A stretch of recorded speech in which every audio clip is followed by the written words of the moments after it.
সবাইকে স্বাগত জানাই আমাদের নতুন একটা ভিডিওতে। আজ আমরা চলে এসেছিলাম কলকাতার সব থেকে বড় পার্ক ইকো পার্ক। আর এখানে এসে কি কি হলো আমাদের সঙ্গে সেগুলো সব আজ আপনাদের দেখাবো। কি কি করলাম আর পার্কে ঘোরার মতো দেখার মতো কি কি জায়গা আছে সব জানাবো। একদম সকাল থেকে রাত পর্যন্ত আজ আমরা ইকো পার্কে কাটাবো। আর ইকো পার্কে সকাল থেকে রাত পর্যন্ত কি কি করবেন, কি কি খাবেন, সব কিছু আমাদের ভিডিও দেখে জানতে পারবেন। আর রাতে ইকো পার্কে কি হয় সব কিছু জানতে হলে পুরো ভিডিওটা শেষ পর্যন্ত দেখবেন।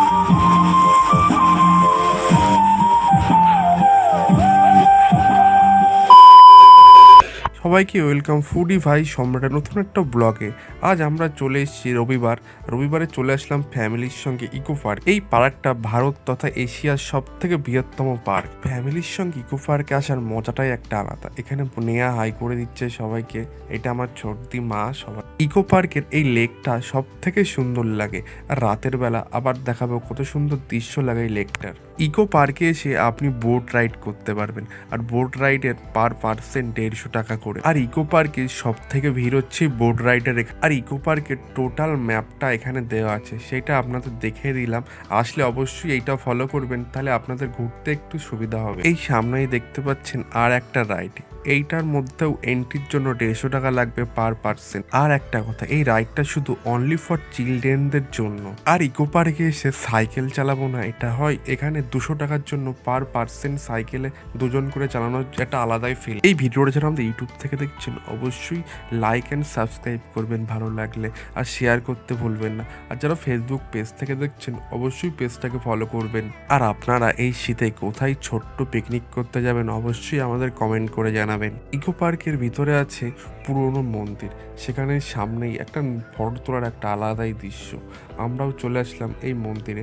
এই মন্দিরটার নাম আমার ঠিক জানা নেই। আর ইকো পার্কের ভিতরে আর একটা সব থেকে মহত্বপূর্ণ জিনিস, এখানে ট্রেন দেখতে পাবেন আপনি ভিতরে। আর ট্রেনে করে সারা ইকো পার্ক ঘুরতে পারবেন। আমাদের ভিডিওটা কেমন লাগছে অবশ্যই আমাদের কমেন্ট করে জানাবেন। আর যারা এই ভিডিওটা ইউটিউব থেকে দেখছেন অবশ্যই আমাদের ইউটিউব চ্যানেলটা সাবস্ক্রাইব করবেন। আর যারা ফেসবুক পেজ থেকে দেখছেন অবশ্যই পেজটাকে ফলো করে দেবেন। একটা আপনাদের সাপোর্ট ছাড়া আমাদের কখনোই ভিডিও করতে ভালো লাগে না। আপনাদের সাপোর্ট পেলে আমাদের নতুন নতুন ভিডিও করতে খুবই ভালো লাগবে। এটা তো জলের ফোয়ারা, এটা দেখার জন্য মানুষের ভিড়, চারিদিকে লাইন দিয়ে দাঁড়িয়ে আছে। এখানে ফটো তোলার একটা আলাদাই দৃশ্য। আমরা ওটা থেকে বেরিয়ে আসলাম, আবার আমরা ভিতরের দিকে হাঁটতে শুরু করেছি। আমার পুরো ফ্যামিলি আজকে ইকো পার্কে গিয়েছিল।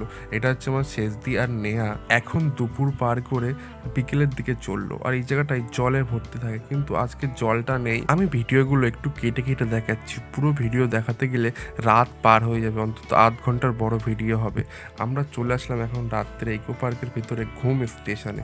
এই স্টেশন থেকেই আপনি সব ট্রেন দেখতে পাবেন, পুরো ইকো পার্ক ঘোরে এই ট্রেনগুলো। এবার চলুন রাতের একটা জলের দৃশ্য দেখায়। এর সাউন্ডটা শুনুন, সেই লাগছে রাত্রে শুনে।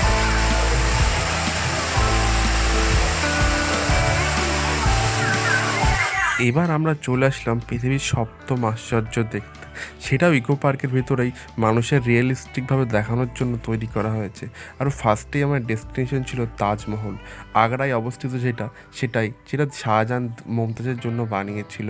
এর ভিতরটা ঠিক এমনভাবে বানানো হয়েছে যেটা রিয়েলিস্টিক লাগছে, মনে হচ্ছে আসল পুরো দেখতে তাজমহলটা, একদম রিয়েলিস্টিক ফিলিং দেওয়ার জন্য। এরপরে চলে আসলাম পৃথিবীর সপ্তম আশ্চর্য সেকেন্ড নম্বরে। এই জায়গাটা একটা আলাদাই রিয়েলিস্টিক বানানোর চেষ্টা করেছে ইকো পার্কের তরফ থেকে।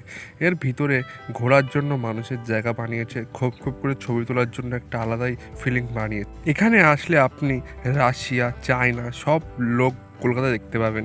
আর এই ভিতরে আছে এখানে সিংহ, বাঘ প্লাস্টিকের বানিয়ে সেগুলো জেলের মধ্যে আটকে রাখার মতো একটা দৃশ্য বানানো হয়েছে। যেটা রিয়েলে থাকে সেটাই আদলে তৈরি করা হয়েছে এই জায়গাটা। এই জায়গার ভিতরে পুরো অন্ধকার বলে ক্যামেরাটা তত সুন্দর আসছে না, বাট অনেক চেষ্টা করার পরে লাইট টাইট দিয়ে মোটামুটি তোলা গেছে। আর কে কে ইকো পার্কে গিয়েছেন অবশ্যই আমাদের কমেন্ট করে জানাবেন। এইগুলো কে কে দেখেছেন রাত্রিবেলা, দেখতে একটা আলাদাই সুন্দর। আমাদের ভিডিওটা কেমন লেগেছে অবশ্যই কমেন্ট করে যাবেন। আর ভালো লাগলে আমাদের ইউটিউব চ্যানেলটা সাবস্ক্রাইব করবেন আর লাইক করতে ভুলবেন না। আর যারা এই ভিডিওটা ফেসবুক পেজ থেকে দেখছেন অবশ্যই আমাদের পেজটা ফলো করবেন, শেয়ার করবেন, আর ভালো লাগলে কমেন্ট করবেন। কেমন হয়েছে অবশ্যই জানাবেন। আবার দেখা হবে নতুন একটা ভিডিওর সাথে। সবাই ভালো থাকবেন, টাটা।